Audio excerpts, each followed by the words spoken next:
Hello everyone, Bells from Bell's Basement here. Welcome to another episode of my ranking series. Today we're going to be taking a look at Deftones. Deftones is a band that I have sort of a weird history with. When I first tried to get into them, I was kind of mixed on them. I didn't like Chino's style of singing that much and feel like a lot of their music was a little bit too redundant and dry. But over the years, I slowly but surely grew to not only appreciate but also love Deftones as a whole. To the point where I honestly will consider them to be one of my favorite bands of alternative metal. I mean, the way that they blend together these dreamy and lush soundscapes with their metal attributes and their heavy, even darker lyrics is something that has definitely made the band stand out among their peers, and one of the key things that makes Deftones interesting. But the question is, how will I rank their studio albums? Well, I think we should just go ahead and start with the video. I mean, that's why you clicked on the video, you know?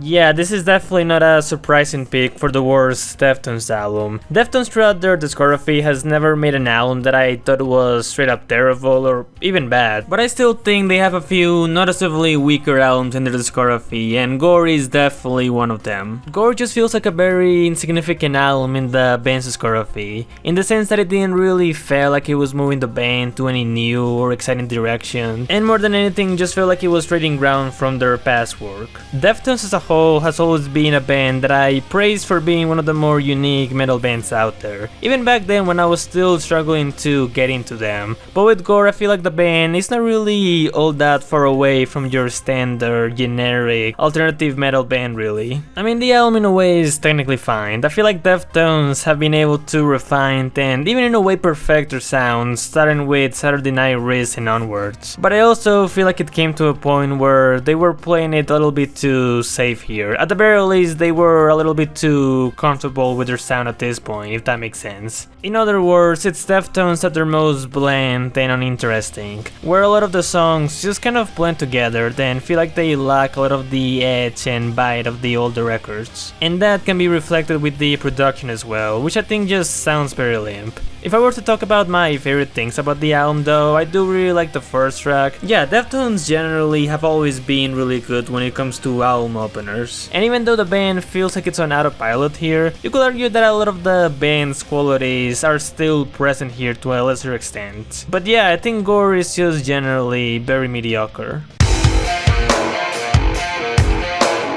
Believe it or not, while re-listening to the band's discography in preparation for this video, I was actually expecting this one to rank at the bottom of my list, since I remember this one being their most boring album and a very awkward middle point between White Pony and Saturday Night Risk. And even though I do still think it's indeed an awkward middle point between those two albums, and even though this is another album that feels like the band is on autopilot, it is a little better than I remembered, and I think ultimately has a little bit more to offer than Gore. Not only there's a bit more variety in the series of emotions the band is displaying here, but the album does start off pretty strong with the first three tracks. Needles and Pins has a very simple but very remarkable riff that brings a lot of color to the song. Minerva, even though I think it's a little bit overrated, I still mainly really like for its shoegazy grandness and the strong emotion that's packed in the song. And Exogram is just a really great song and my favorite from the album. The self-title is often known for being heavier and more aggressive than at the very least something like White Pony or some of the albums to follow, and Exogram to me showcases that the best. Those screaming vocals really are just so intense. Also, I find myself singing the chorus more often than I would like to admit. But yeah, generally I still think this is for sure one of their weaker albums. A lot of the songs still kind of blend with each other. The production, even though has a little bit more of a bite and intensity to it, still feels kind of limp and very compressed. And up to this point in the band's discography, it does feel like the band's most uninspired record to date, even when it comes to the more unique songs from the album, like When Girls, Telephone Boys or Anniversary of an Interesting Event. I feel like they can be executed in a much more better way. And I mean, they're not bad songs, but I don't think their potential is really explored that much.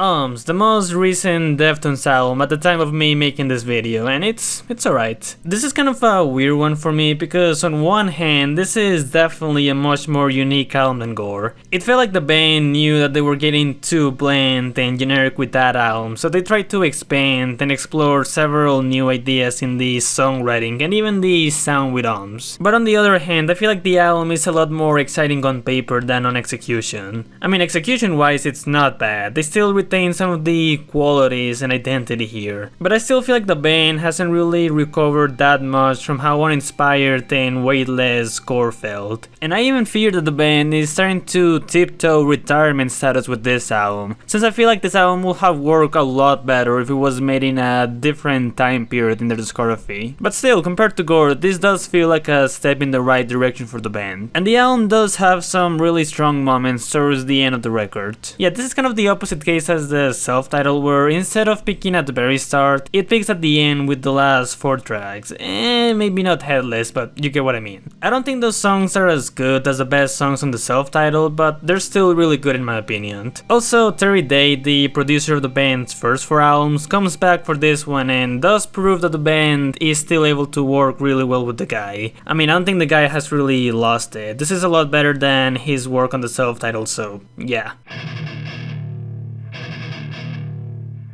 Jumping from their newest album to their first album, Deftones' debut album is certainly an interesting one to talk about. Deftones' earlier albums, aka the albums that they released in the 90s, are often known to be integral to the first years of nu metal, but in retrospective, I always saw Deftones' success as more of a result of their music alone than the movement really. Even back then, they were kind of outliers in the genre, and that applies to their debut as well, which I honestly think it's pretty good. Despite the fact that a lot of the elements and sounds here, the band will go on to expand and refine further in the following albums. Adrenaline to me is still an album where I feel like the band already had a form identity from the very beginning, and I think a lot of the more raw and amateurish aspects of it do contribute to what I like about the album, honestly. Not only there's several great songs in here like Bored, Minus Blindfold, 7 Worlds, and Engine Number 9 that really do showcase the sense of vitality and edge from the album, especially Gore, where all of the explosive moments from the song really do feel massive and alive. But I think it's relatively consistent as well, not to the same extent as the other 5 albums that I have ranked higher than this. I mean, I don't really revisit this album that often, I more so just go back to the songs that I've listed here. But still, I think every song on this album is at the very least solid.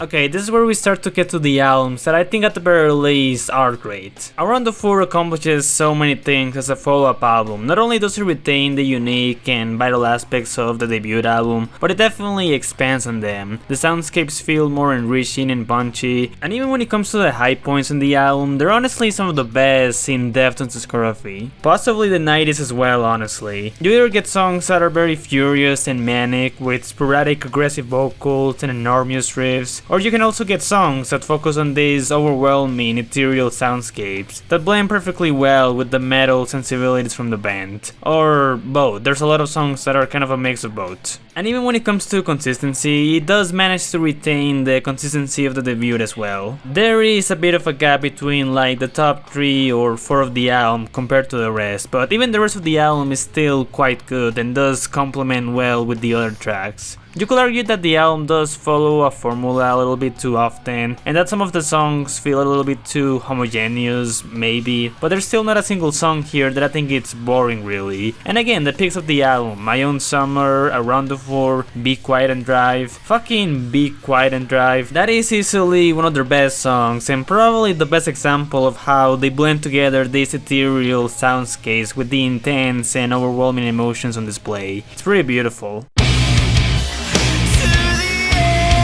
Diamond Eyes. On the topic of Deftones albums that I think are generally pretty consistent, I think this album is part of that same category as well. I previously mentioned that Deftones really started to refine their sound starting with Saturday Night Race, and that refinement definitely continues down the road with this album. Diamond Eyes doesn't have as many top tier Deftones songs as many of the other albums in my opinion, but it's still generally a great listen from start to finish that showcases the maturity in the band's songwriting, but also still keeping most of the appeal of the band's earlier albums. Maybe not as raw or as visceral as something like Around the Four, but still very enveloping for sure. Another thing that I really like about this album is the bigger focus on these romantic but also ethereal soundscapes that they tend to appear on several of the songs here, many of which being some of the best on the album, like the title track or Sex Tape, the latter which is probably the most beautiful and elegant song that the band has ever made, something that definitely applies to the music video as well. Seriously, this is probably one of the best music videos of all time. It's just nothing like anything else that I've seen before. If you really tend to enjoy the more shoegazy and ethereal aspect of the band, Diamond Eyes will definitely be up your alley. And continuing down the road of Deftones albums, refining their sound even further, I feel like there's no album in the band's discography that is more emblematic of this than Coo Yoink. I don't know if I'm pronouncing this right. While not the absolute best from the band in my opinion, I mean we still have 2 more albums to go after this one, Coo Yoink is still probably their most cohesive album and what feels to me like a culmination of the band's evolution and their strength as a whole. Lush but also heavy soundscapes, visceral and unique vocal performances, really tight songwriting, a lot of infectious emotions and riffs present in many of the songs. This album, while doesn't necessarily bring that many new things to the table and does feel a little bit too homogeneous at times in my opinion, really does make up for it by having nearly every song still be generally great, even at times exceptional in songs like the Shielding and Enchanting and Dumb, or the furious and honestly really catchy Swerve City. It's Deftones at their most confident and definitely worthy of a listen if you're trying to get into the band. Also, it has like the best album cover of their discography. I mean, this is just some crazy shit.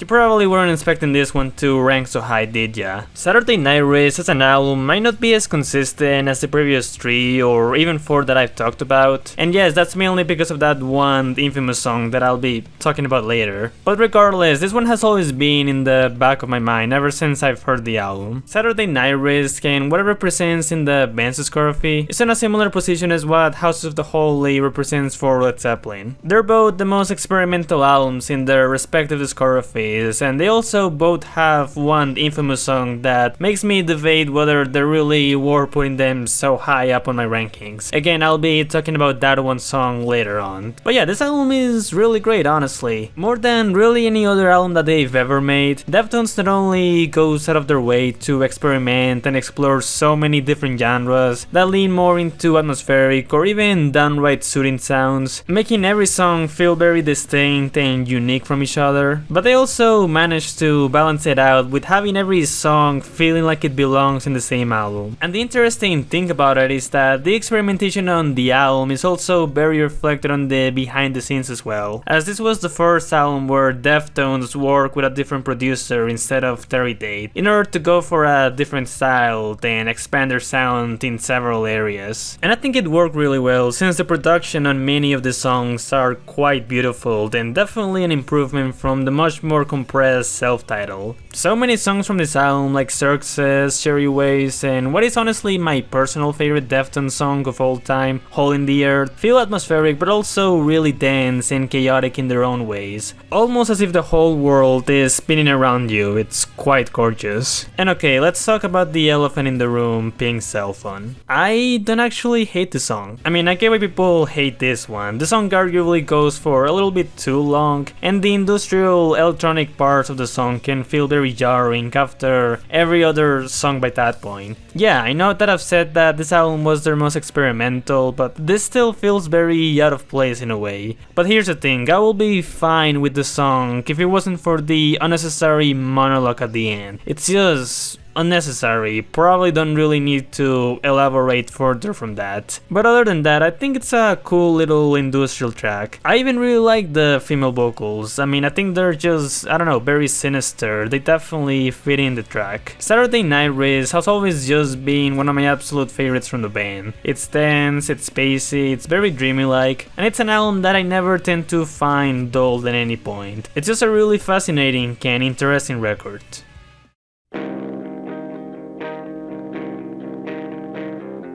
And for my number 1 pick for this ranking, White Pony. Yeah, again, not a surprising pick at all, considering that this is often known to be their most popular and even most acclaimed album in their discography, at the very least with the fans. And upon revisiting this band's discography, I think I can definitely agree with that. While I previously mentioned that Coo Yoink was a culmination of the band's strengths put into one album, as well as being the finest form of their evolution, I think White Pony is also that to a different extent, in sort of a different way. They started forming an identity with Adrenaline, embraced it even further with Around the Four, and White Pony I think is the fully final realized version of that evolution that the band has been building up in their early records. It has so many of their best and most iconic songs like the emotion-fueled Pink Maggot, the Chaotic Change, and my absolute favorite, Digital Bat. Digital Bat in particular really does encapsulate the feeling of embracing an intimate, special moment with someone in a very liberating way, even though the song is actually about electrocuting a girl in a bathtub. And the way that the band integrates and expands their alternative metal sound to the point where they really don't sound like any other band with this record is certainly very admirable, and done in a way that makes for a really memorable album as a whole. Just like Saturday Night Race, this is another album in their discography